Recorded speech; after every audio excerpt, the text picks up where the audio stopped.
지난주에는 하나님께서 우리를 구원하시되 은혜로 구원하신 이유는 무엇인가 하는 사실에 대해서 함께 생각을 했습니다. 하나님께서 우리에게 은혜를 베푸셨는데 에베소서 1장 7절에서는 이 은혜를 풍성하다 이렇게 표현을 했습니다. 우리는 그리스도 안에서 그의 은혜의 풍성함을 따라 그의 피로 말미암아 속량 곧 죄사함을 받았느니라. 그러니까 은혜는 풍성하게 임했다는 이야기예요. 그런데 여기 2장에도 보게 되면은 그 7절 보면은 이는 그리스도 예수 안에서 우리에게 자비하심으로써 그 은혜의 지극히 풍성함을 오는 여러 세대에 나타내려 하심이라 그랬습니다. 즉 하나님의 은혜의 풍성함을 2장 7절에서는 지극히 풍성함이라고 표현을 했습니다. 그러니까 1장에서 풍성하다라고 말했던 이것을 더 강조해서 지극히 풍성하다라고 이야기를 했습니다. 그렇게 은혜로서 지극히 풍성한 은혜로서 우리를 구원하신 이유는 자랑하지 못하게 하려 함이라 하는 것이었습니다. 우리의 구원을 가만히 살펴보면 은혜가 풍성하게 나타나고 있습니다. 누구나 구원을 가만히 살펴보면 하나님의 은혜가 넘쳤다라는 것을 알 수가 있습니다. 그런데 이유는 무엇인가 하면 자랑하지 못하게 함이었습니다. 자, 무엇을 자랑하지 못하는가? 인간의 행위, 인간의 공로, 인간의 이름 이런 것들을 자랑하지 못하게 하려 함이다라는 것입니다. 이런 것들을 내세우지 않게 하시는 것이 하나님의 은혜의 구원의 이유였다라는 것입니다.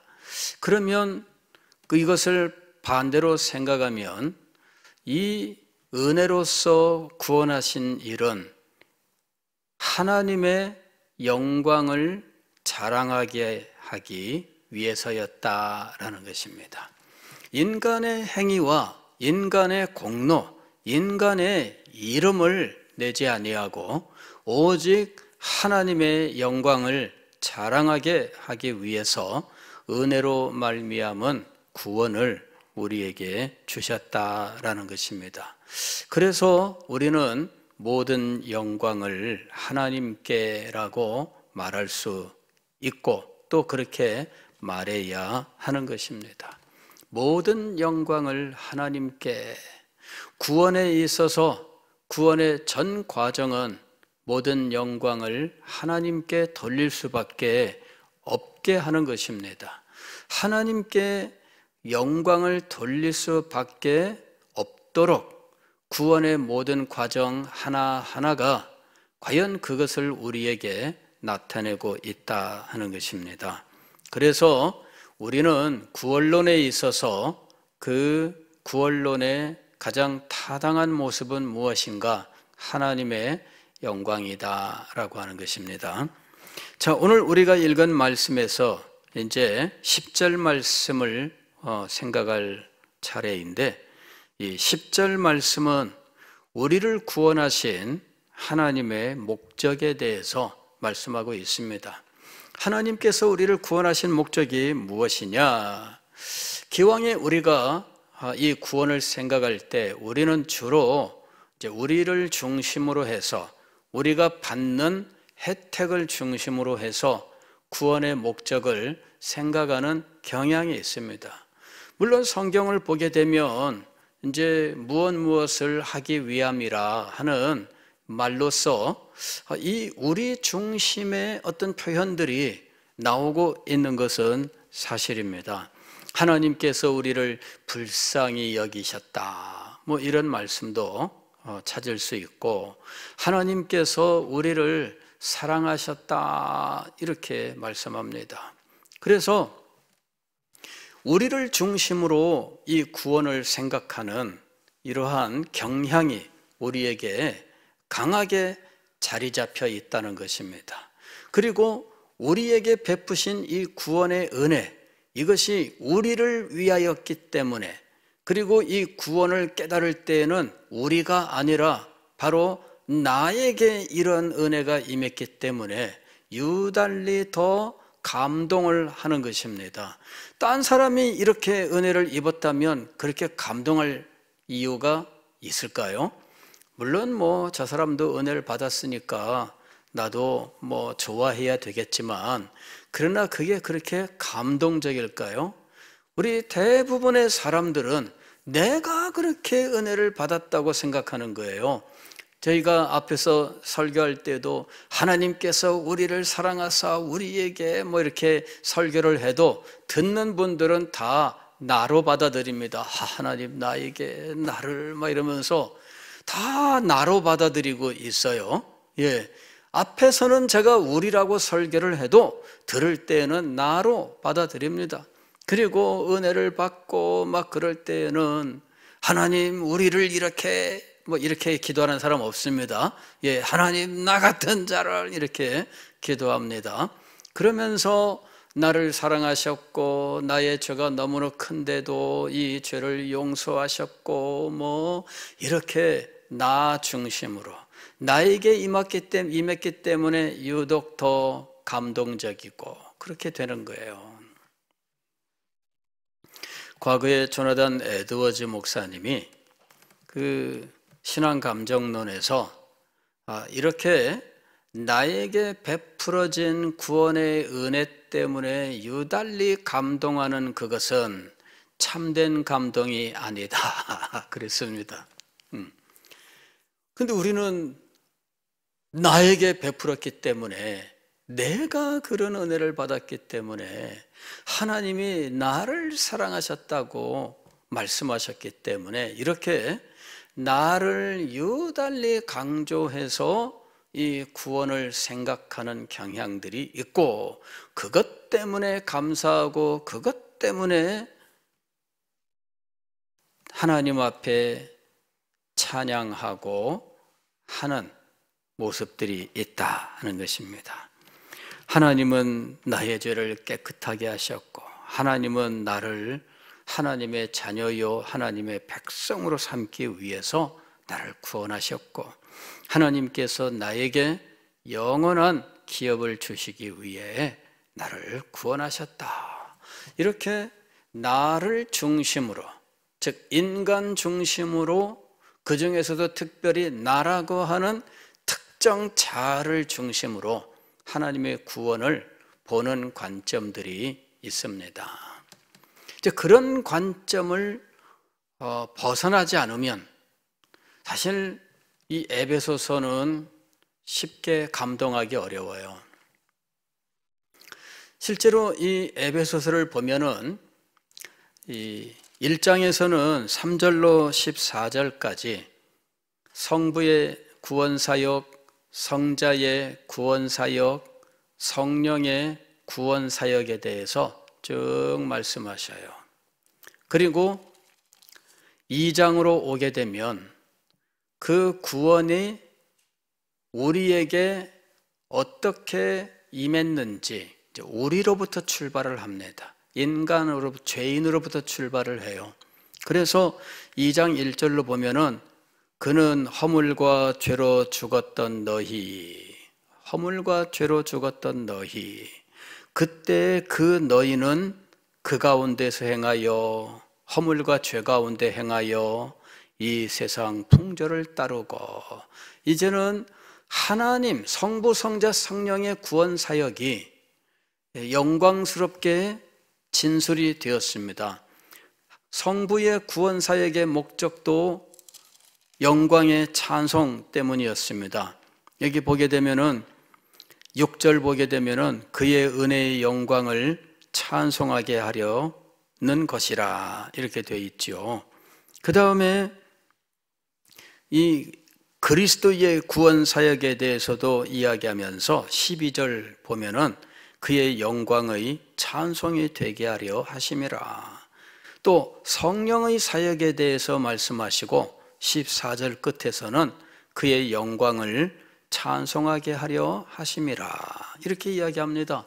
하나님의 구원 사역에 대해서 이야기하는데 2장 1절부터는 하나님의 구원 사역이 어떤 자들에게 임했는가?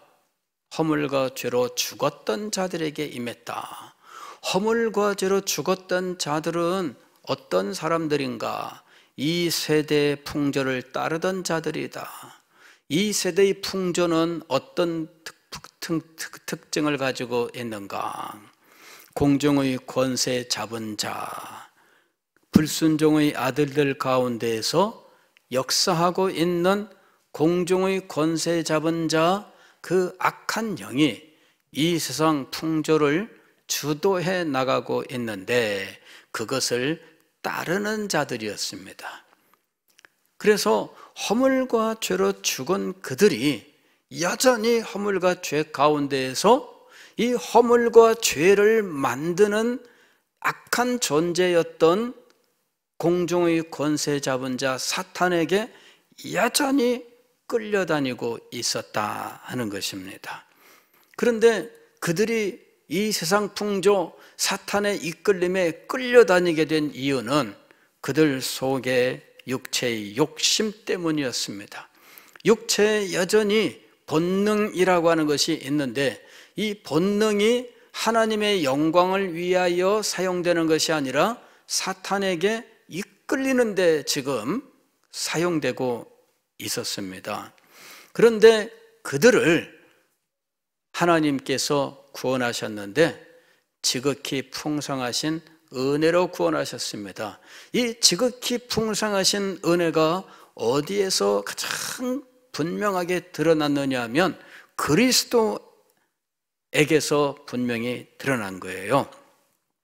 그리스도의 죽으심, 그리스도의 살아나심, 그 다음에 그 그리스도의 살아나심에 함께 하여 그리스도의 영광에 동참하게 하는 이 놀라운 일이 베풀어졌는데 이 모든 것은 하나님의 은혜로 된 것이다. 이렇게 이야기하고 있는 겁니다. 1장에서는 하나님의 구원 사역을 상당히 추상적으로 이야기했다면 2장에서는 조금 더 분명하게 이야기하고 있는데 이 모든 은혜를 생각하면 우리는 감동을 받을 수밖에 없죠.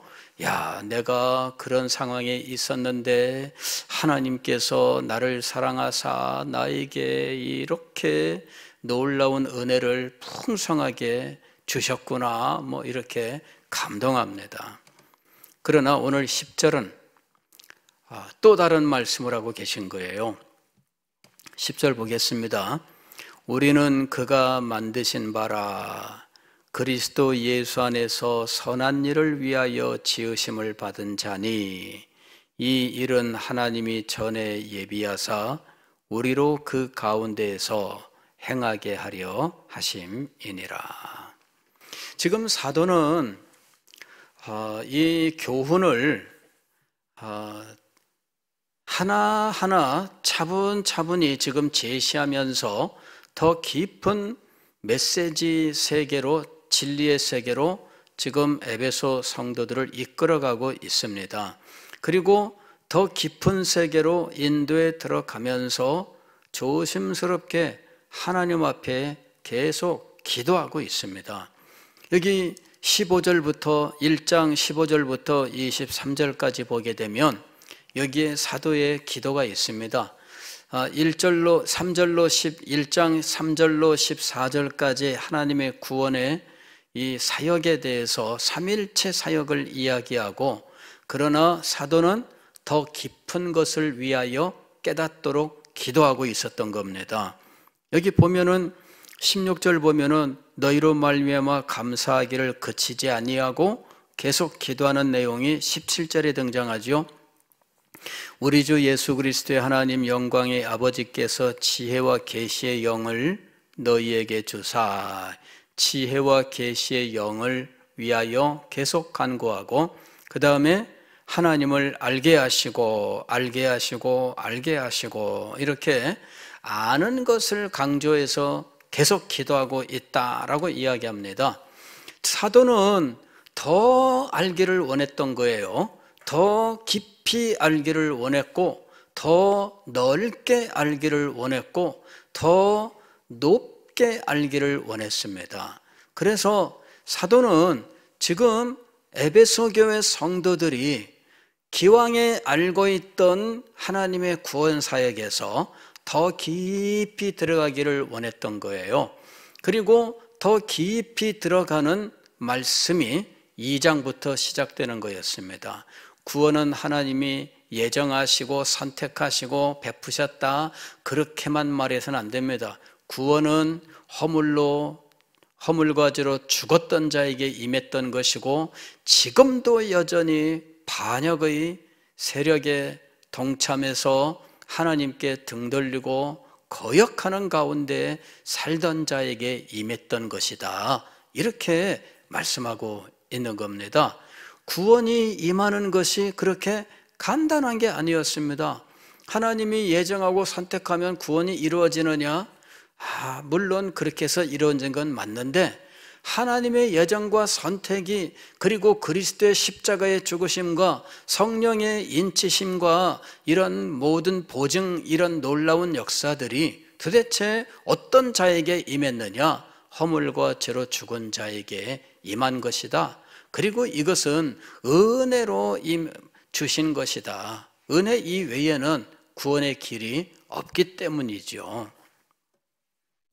그런데 하나님은 왜 이렇게 허물과 죄로 죽고 불순종의 아들들 가운데 역사하고 있는 공중의 권세 잡은 자가 주도하는 이 세상 풍조를 따라 살아가는, 여전히 육체의 욕심에 매여 그대로 그 풍조에 휩쓸려 살아가는 이런 자들을 구원하신 목적이 무엇이냐?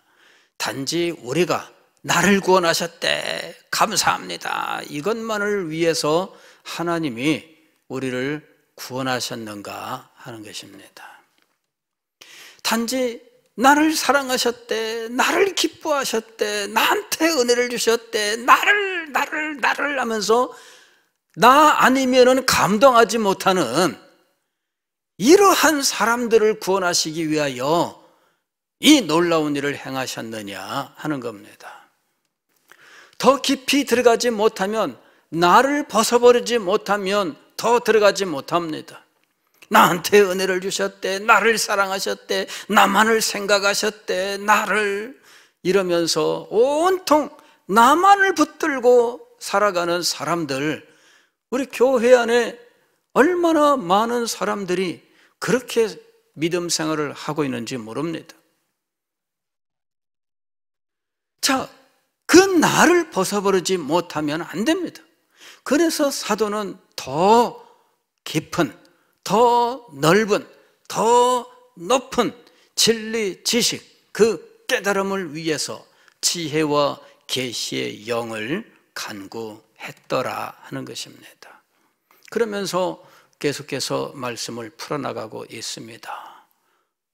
지혜와 계시의 영으로 이 말씀을 따라올 수 있어야 된다는 겁니다.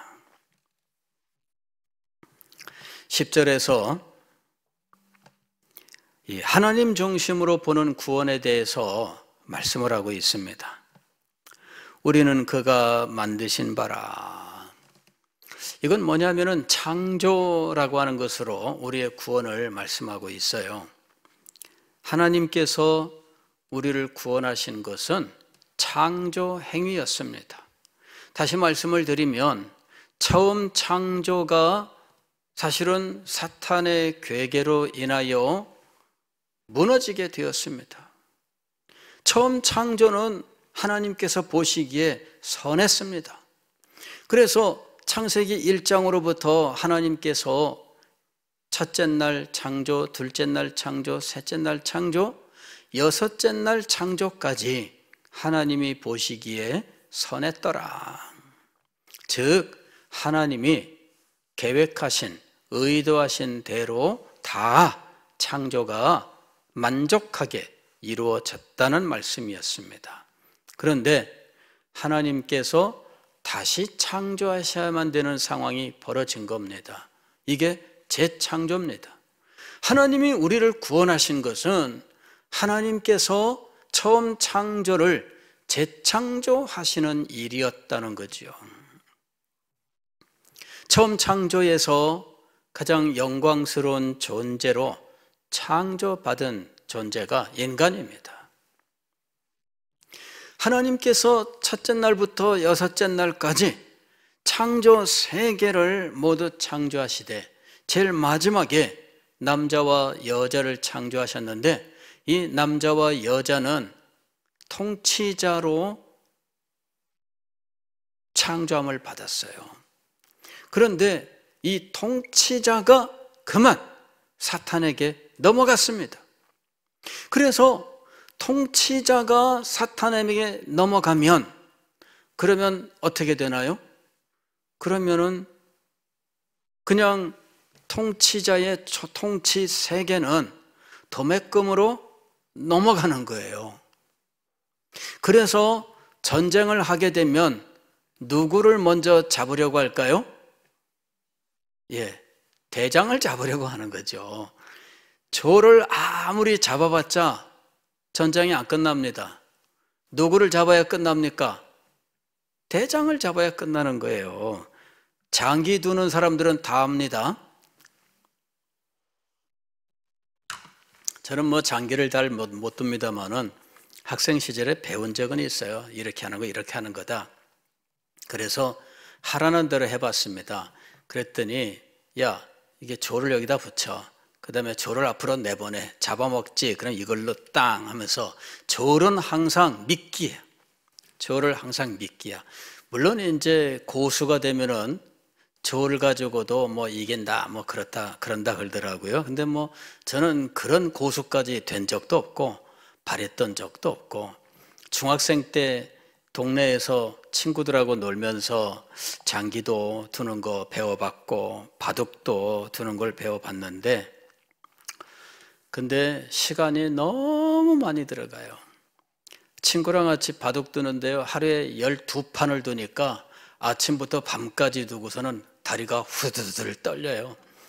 이 친구하고 방학 동안에 막 날마다 하루에 10대판씩 바둑을 두면은 그거 뭐 재밌기는 한데 재미는 있는데 공부는 언제 해요? 그래가지고 제가 고등학교 들어간 뒤로는 이 바둑이나 장기나 뭐 둔 적이 없습니다. 중학교 때까지 뭐 그때까지는 뭐 세상 모르고 살았으니까 그리고 그때까지는 하루에 바둑 10대판씩 날마다 둬도 학교 공부를 잘할 수 있었으니까 머리만 좋으면 웬만큼 따라갈 수 있는 뭐 그런 수준이잖아요. 근데 고등학교 공부는 이제 그게 안 되는 거예요. 그래 이제 뭐 여전히 바둑판 붙들고 상대를 찾아다니는 친구가 있지만 그 친구를 만나지도 못하고 상대도 안 하고 이제 그렇게 살아왔습니다. 근데 장기 이거 대단하다 그러더라고요. 내기 장기, 그죠? 근데 이기려면 어떻게 해야 되느냐? 결국은 왕을 잡아야 돼. 그죠? 왕을 잡아야 돼요. 전쟁이 그렇게 되어 있는 거예요. 그래서 이 세상의 구원은 최종적으로 언제 완성되느냐 하면 대장을 잡을 때입니다. 대장을 잡을 때. 그래서 그리스도께서 최종적으로 대장을 잡는 그날이 구원의 완성입니다. 영적 전쟁의 마지막 순간입니다. 이게 대장을 잡으러 가는 거예요. 자, 이 창조 세계의 대장은 누구였느냐? 아담과 하와였어요. 그런데 이 사탄에게 아담과 하와가 그만 넘어갔습니다. 그랬더니 창조 세계가 통째로 사탄에게 넘어가 버리게 되는 거예요. 이제 게임 끝난 거죠. 하나님께서 그 창조 세계를 새롭게 회복하시는 것이 재창조입니다. 재창조. 그런데 이 재창조는 처음 창조를 뭐 대충 그냥 좀 먼지 좀 털어내고 그 다음에 걸레질 해가지고 다시 이렇게 사용하는 것이 아니라 완전히 새롭게 하는 것이다. 그래서 창조란 말을 쓰는 거예요. 현재 우리가 구원받았다라고 하는 우리의 현재 상태는 어떤 상태냐?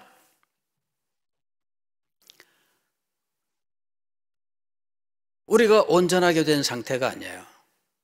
우리에게 무엇이 새로워진 상태인가 하면 영혼이 새로워진 상태예요. 문제는 육체는 여전하다는 거죠. 언제 이것이 온전하게 될 것인가?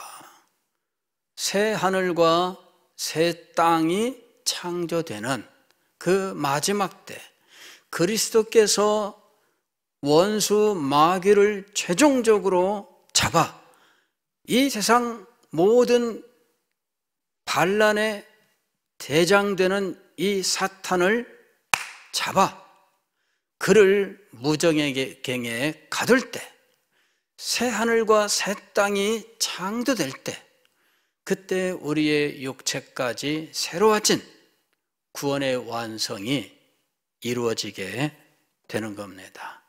그러나 이 구원의 본질은 무엇이냐면 창조입니다. 창조. 그래서 구원을 우리는 처음 창조에 이어서 재창조라고 부르는 겁니다. 재창조. 이제 우리가 문화관을 공부하게 되면 창조 타락 구속 혹은 창조 타락 회복 뭐 이런 말들을 쓰는데 사실 인간의 용어는 정확하지가 않습니다. 회복일 수가 없지요. 무슨 뭐 아담 때의 문화가 얼마큼이나 발달했다고 아담 때로 회복이 되겠습니까? 사실은 문화는 아담 때로 회복되는 것이 아니에요. 아담 때의 문화는 사실 문화라고 말할 수 있을 만큼 문화의 발전도 없었습니다. 그래서 회복이란 말을 사용하기에는 좀 부족하다라고 생각을 해요. 사실은 재창조라고 하는 이것이 사실은 이 문화에도 적용이 돼요.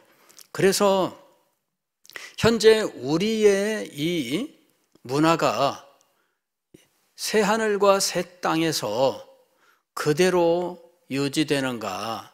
그거는 그렇지 않다고 봅니다.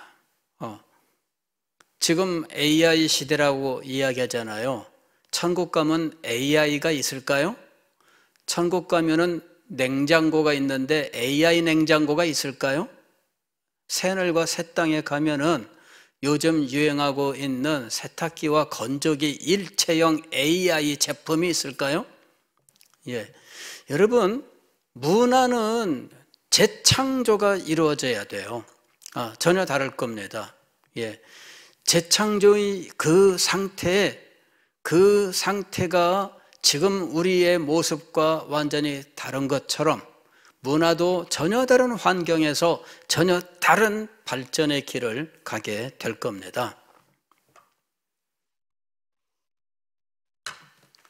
우리의 구원도 마찬가지예요. 우리가 구원을 완성하게 되었을 때 우리의 육체가 지금의 육체와 동일할 것인가? 그렇지 않습니다. 육체라고 하는 어떤 상태는 있을 거예요. 그러나 지금 우리와 같은 동일한 육체가 되지는 않습니다. 그때의 육체는 지금 우리의 육체와는 전혀 다른 육체가 될 것입니다. 그러나 영이 아니기 때문에 이것을 우리는 육체라고 부를 수밖에 없을 거예요. 그러나 지금 육체라고 부르는 것과 동일하지는 않을 것이다. 그것이 재창조의 영광스러운 모습이에요. 구원은 재창조입니다. 우리의 영혼도 우리가 믿기 전에 우리의 영혼의 상태와 믿은 후의 영혼의 상태는 다릅니다. 영혼의 성향 자체가 완전히 변화되었습니다.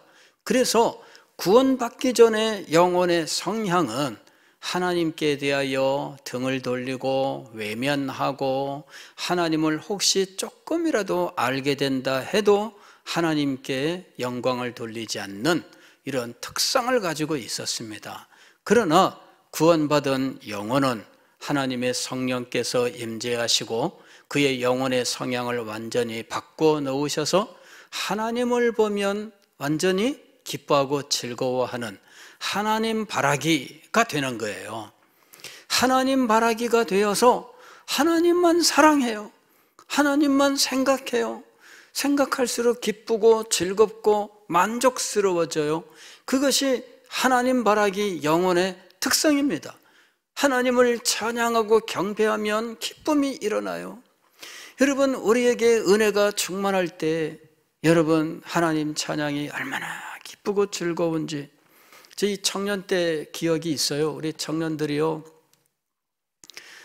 함께 앉아갖고 있으면은 우리는 찬양을 했어요. 찬양. 1시간 동안 같이 찬양해 1시간 반을 찬양해도 너무 좋았어요. 이래가지고 앉으면 찬양하고 막 그랬는데 앉아 있었으면 누구 기다리면서 찬양하고 그랬는데 여러분 그럴 수 있었던 이유는 무엇일까요? 영혼이 주의 은혜로 하나님 바라기 상태가 되어 있었기 때문이죠. 그래서 하나님을 기뻐하고 즐거워하고 했던 거예요. 하나님의 우리 이 말씀 암송합시다 이러면은 아이고 이렇게 할 사람들도 많이 있을 건데 돌아가면서 한 절씩 그러면은 한 절씩 암송하고 아멘 암송하고 그거 재미 하나도 없어요. 어떤 사람들이 볼 때는. 근데 그걸 재밌게 했어요. 어떻게 그 영혼이 하나님 바라기 상태로 있었던 거거든요. 그런데 세월이 흐르면서 세파에 찌들리고 죄에 문질러지고 하면서 이 영혼이 점점 그 아름다운 모습을 상실하게 되는 일들이 일어나더라 하는 것이죠. 그렇게 되면 그 하나님 바라기 상태가 어떻게 될까요? 점점 이상하게 변하게 되는 겁니다. 그게 바로 무엇 때문일까요? 우리가 아직 육체가 변하지 않았기 때문이에요. 그런데 육체까지 변하게 되는 놀라운 날이 임하게 될 것입니다. 재창조라고 부르는 겁니다. 완전히 새로운 거예요. 그냥 먼지 털고 걸레로 닦아내고 그렇게 하는 것이 아닙니다. 완전히 새로워지는 거예요. 그래서 보라 새롭게 되었도다. 새로운 피조물이다 라고 이야기를 하는 것입니다. 우리의 구원은 하나님 관점에서 재창조 사역이다 라는 것입니다. 그리고 이 재창조를 통해서 하나님께서는 이 땅에 즉 새로운 이 세계 새 하늘과 새 땅에서 하나님의 나라를 온전히 회복하게 되는 겁니다. 아니, 그건 회복이라고 말할 수 있겠죠. 처음 창조의 에덴 동산에서 하나님의 나라가 이제는 재창조 새하늘과 새 땅에서 이제는 사탄이 결박된, 그리하여 오직 하나님만이 왕이 되시는 영광의 나라가 이루어지게 될 것입니다.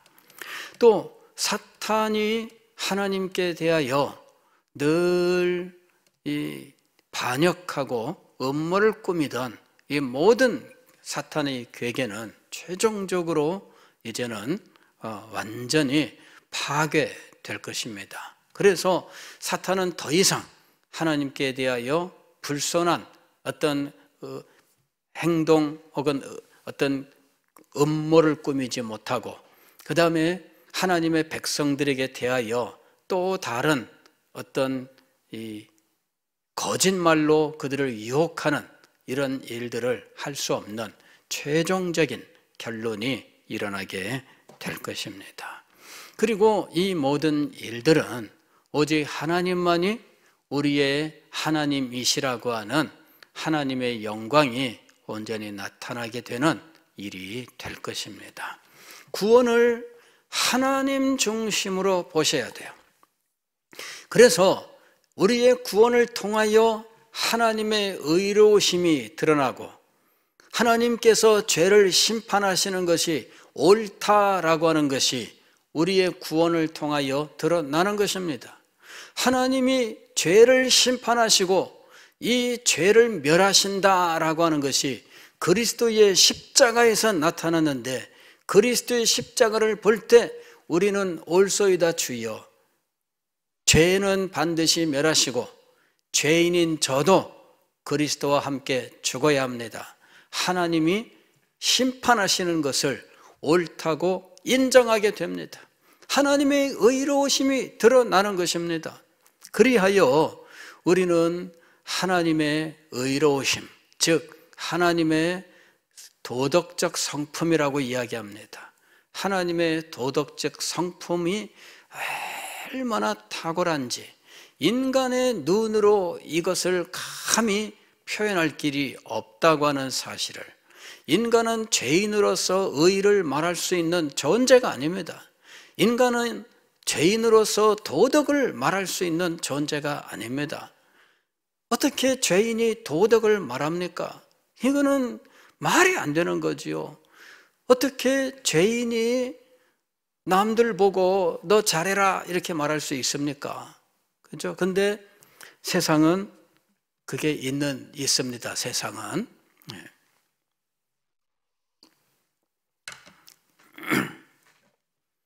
투표 끝났으니까 얘기하겠지만, 이 정치 세계에서 우리가 그걸 봤잖아요. 그러면 안 됩니다.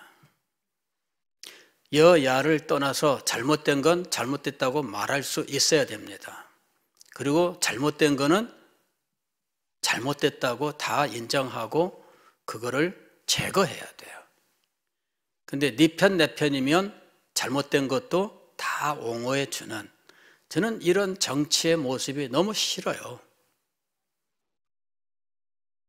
저는 이것이 우리나라의 앞으로 우리나라의 품격, 그리고 우리나라의 이 도덕성, 이런 면에서 치명적인 해악이 될 거라고 하는 염려를 가지고 있습니다.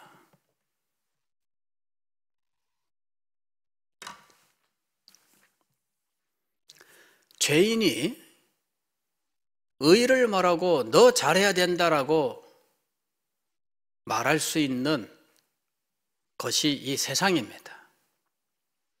그러나 하나님의 의는 그런 의가 아니에요. 하나님의 의는 우리 죄인들이 감히 입에 담을 수 없는 하나님의 영광스러운 성품이며, 하나님의 그 영광스러운 성품으로 인하여 그리스도의 십자가의 죽으심이 필요했던 겁니다. 그냥 말로 죄인을 용서하시는 일을 못하시는 것이 하나님의 의의 속성입니다. 그래서 정말 우리는 구원을 하나님의 관점에서 볼 수 있어야 돼요. 이것이 구원의 영광을 깨닫는 길입니다. 나를 사랑하셨대, 나를 어떻게 하셨대, 하나님 나에게 이렇게 나만을 생각하는 이것을 가지고는 더 영광스러운 곳으로 갈 수가 없어요.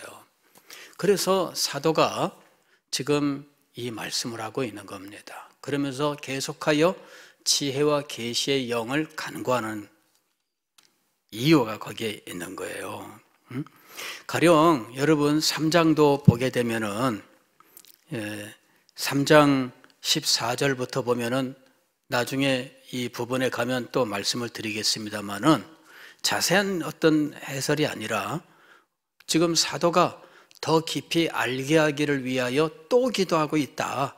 이걸 지금 보여드리기 위한 겁니다.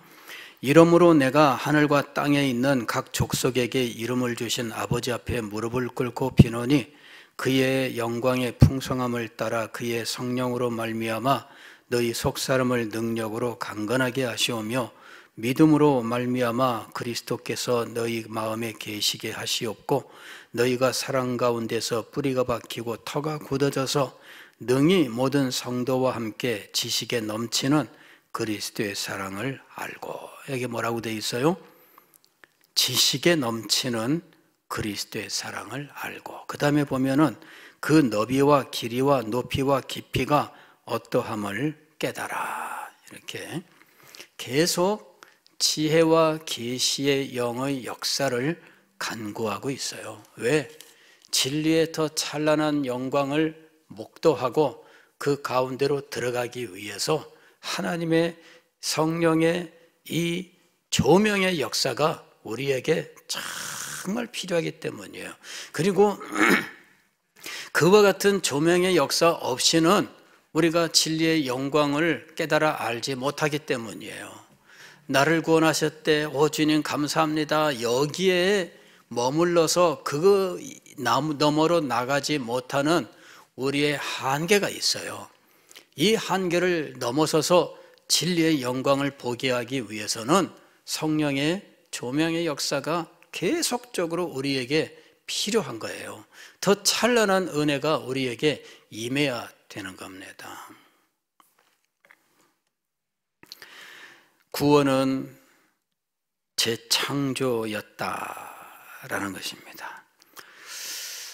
그 다음에 지금 10절에서 구원에 대해서 이 재창조로서의 구원은 그리스도 예수 안에서 일어났다. 이렇게 이야기합니다. 그 다음에 보면은 그리스도 예수 안에서 선한 일을 위하여 지으심을 받았다. 이렇게 이야기합니다. 즉, 그리스도 예수 안에서 이 재창조가 일어난 겁니다. 그리스도 중보자이신 이분이 계시지 않았다면 우리에게 재창조는 일어나지 않는 겁니다. 그리스도께서 우리의 중보자가 되셨기 때문에 우리는 그분과 믿음으로 연합하여 그분 안에서 이 재창조의 구원을 받게 된 겁니다. 그런데 목적이 있었습니다. 여기 보면은 뭐라고 되어 있냐면 선한 일을 위하여 지으심을 받았다라고 이야기합니다. 목적이 무엇이냐면 선한 일. 뒤에 보면 이렇게 되어 있습니다. 이 일은 하나님이 전에 예비하사, 이 구원은 하나님이 미리 준비하신 일입니다. 우리로 그 가운데서 행하게 하려 하심이니라. 선한 일 때문에 우리를 구원하신 거예요. 우리는 구원의 최종 목적이 내가 무엇을 누리는 것이라고 생각하기가 쉽습니다. 내가 죄사함을 받았지요. 내가 생명을 얻었지요. 내가 하나님의 자녀가 됐지요. 영광스러운 하늘의 기업을 받지요. 내가 뭔가를 받는 겁니다. 구원도 받았다라고 이야기합니다. 그러니까는 하나님 선물이라고 하셨으니까 넙죽 받습니다. 그때마다 기분이 좋습니다. 받았습니다. 이렇게. 근데 목적이 우리가 하나님께로부터 뭔가를 받는 것이 목적이었는가? 거기에 머무르면 안 됩니다. 구원도 받아야 되고, 맞아요. 죄사함도 받아야 되고, 생명도 받아야 되고, 그 다음에 하늘의 기업도 받아야 되고, 다 받는 거예요. 얼마나 기분이 좋아요. 공짜로 준다는데 얼마나 좋아요. 인간의 속담에 양잿물도 그죠? 공짜라면 양잿물도 뭐 얼마나 좋아요. 그러나 여러분, 구원을 받는 것으로만 생각하면 안 됩니다. 거기에 머무르면 안 됩니다.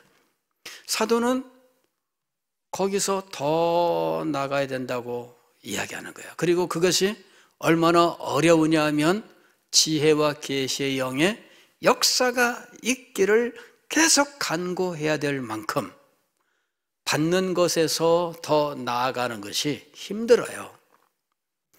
더 나아간 것이 기쁘고 즐겁고 그것이 영광스럽고 이렇게 되는 게 쉽지가 않아요. 내가 받았습니다. 내가 그러면은 쉬운데 거기서 더 나가는 건 어려워요. 우리가 오늘 주님 앞에 기도해야 될 부분이 그 부분입니다. 주님, 제가 구원을 받고 내가 하나님의 사랑을 받고 은혜를 받고 죄사함도 받고 생명도 받고 하늘의 기업도 받고 무엇보다도 모든 것을 다 받으시니 얼마나 감사한지. 그러나 하나님, 더 나가게 하옵소서.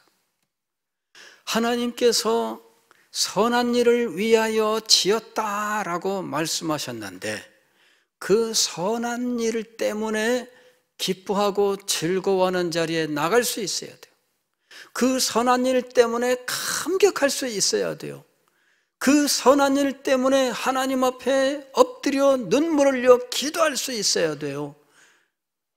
여러분, 거기까지 갈 수 있어야 됩니다. 이 선한 일 때문에 여러분 감동해 보셨어요? 선한 일 때문에 눈물을 흘려 보셨어요? 선한 일 때문에 여러분의 모든 것을 다 바쳐 보셨어요? 거기까지 가야 됩니다.